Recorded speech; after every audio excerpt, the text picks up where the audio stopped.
नमस्कार मित्रांनो, आज आपण पृथ्वीची ओळख करून घेणार आहोत। समजा मी इथे कट केलं आणि सरळ केलं तर अशा प्रमाणे मला नकाशा मिळतो। इथे निळ्या रंगामध्ये पाणी आहे। पृथ्वीचा जवळपास 71% भाग हा पाण्याने व्यापलाय आणि इथे हे जमिनीचे भाग दिसतात। यांनाच आपण खंड किंवा महाद्वीप म्हणतो। असे टोटल एकूण 7 महाद्वीप आपल्या पृथ्वीवर आहेत आणि या महाद्वीपांमुळे हे पाणी विभागलं गेलंय आणि विभागलेल्या पाण्यालाच आपण महासागर म्हणतो। असे टोटल 5 महासागर आपल्या पृथ्वीवर आहेत। तर प्रश्न येतो, पृथ्वीवर एकूण महासागर किती? तर त्याचं आन्सर असणारे 5 आणि पृथ्वीवर एकूण महाद्वीप किती? तर त्याचं आन्सर असणारे 7। इथे आपण बघू शकतो, हा आशिया आहे, जगातील आकाराने सर्वात मोठा खंड। इथे आपला भारत देश आहे। त्यानंतर दुसऱ्या नंबरवर येतो आफ्रिका खंड। आफ्रिकेमध्ये आदिमानव सर्वात आधी आढळून आला याचे पुरावे मिळतात। त्यानंतर तिसऱ्या नंबरवर इकडे हिरव्या रंगामध्ये उत्तर अमेरिका। या उत्तर अमेरिकेमध्ये USA नावाचा देश आहे, संयुक्त राष्ट्र अमेरिका, ज्याचा राष्ट्रपती डोनाल्ड ट्रम्प आहे। आणि त्यानंतर चौथ्या नंबरवर दक्षिण अमेरिका। या खंडामध्येच अमेझॉन नदी वाहते। पाचव्या नंबरवर अंटार्क्टिका, इथे खाली दक्षिण ध्रुवावर इथे सूर्याची प्रकाश किरणे पोहोचत नाही आणि त्यामुळे इथे नेहमी बर्फ असतो। बर्फ असल्याने इथे मानवी वस्ती नाहीये, पण इथे संशोधनासाठी वेगवेगळ्या देशांच्या प्रयोगशाळा स्थापन करण्यात आल्या आहेत। त्यानंतर 6व्या नंबरवर युरोपचा नंबर येतो। इथे वरती एशिया आणि युरोप इथे या ठिकाणी युराल पर्वत श्रेणी आहे आणि त्यामुळे दोघं महाद्वीप जोडले गेले आहेत। आणि 7व्या नंबरवर येतो ऑस्ट्रेलिया। ऑस्ट्रेलिया आणि त्याच्या आजूबाजूचे लहान लहान बेटे तसेच न्यूझीलंड हे सर्व मिळून या भागाला आपण ओशनिया म्हणतो। यावर वन डे एक्झाम मध्ये नेहमी प्रश्न येतो।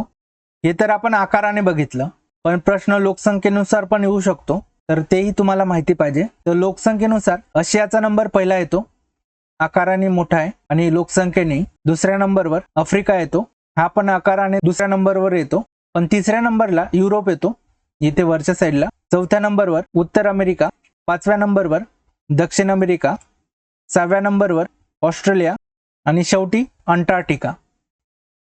असे आपण एकूण 7 खंड बघितले। आशिया, आफ्रिका, उत्तर अमेरिका,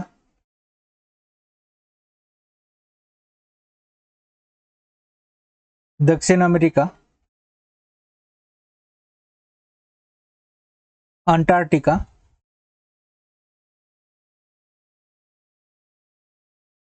युरोप आणि ऑस्ट्रेलिया।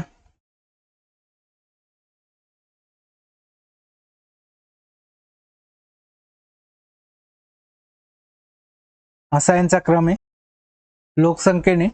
आशिया 1 नंबरला, आफ्रिका 2 नंबरला, युरोप 3 नंबरला, उत्तर अमेरिका 4थ्या क्रमांकावर, दक्षिण अमेरिका 5व्या क्रमांकावर, ऑस्ट्रेलिया 6व्या नंबरवर आणि अंटार्क्टिका 7व्या नंबरवर।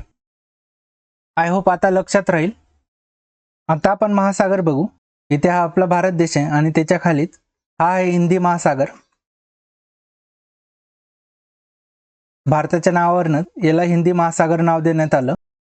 इकडच्या साईडला उत्तर अमेरिका आणि दक्षिण अमेरिका आणि इकडच्या साईडला युरोप आणि आफ्रिका या दोघांमध्ये आहे अटलांटिक महासागर। इथे आपण बघू शकतो। त्यानंतर उत्तर आणि दक्षिण अमेरिकेच्या या साईडला हा आहे प्रशांत महासागर, यालाच आपण इंग्लिशमध्ये पॅसिफिक म्हणतो। हा भाग आणि हा भाग एकमेकांना जोडलेला आहे, जो आपण कट केला होता सरळ दिसण्यासाठी। तर इकडच्या साईडला पण प्रशांत महासागर येईल। त्यानंतर वरच्या साईडला इथे आपण बघू शकतो, या साईडला आहे आर्क्टिक महासागर। या ठिकाणी वरून जर बघितलं तर अशा प्रमाणे दिसेल। इथे प्रकाश किरणे पोहोचत नाही, त्यामुळे हा भाग नेहमी बर्फाने वेढलेला असतो।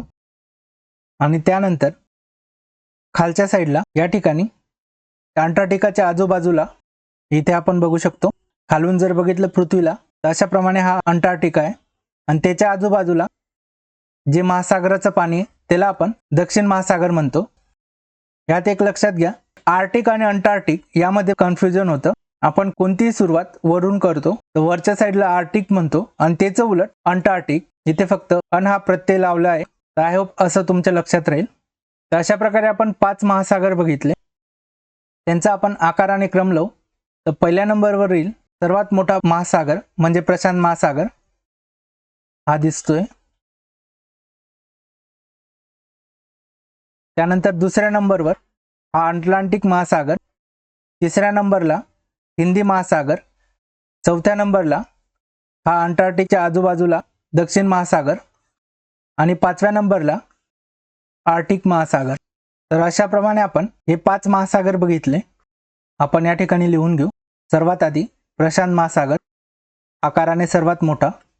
त्यानंतर अटलांटिक,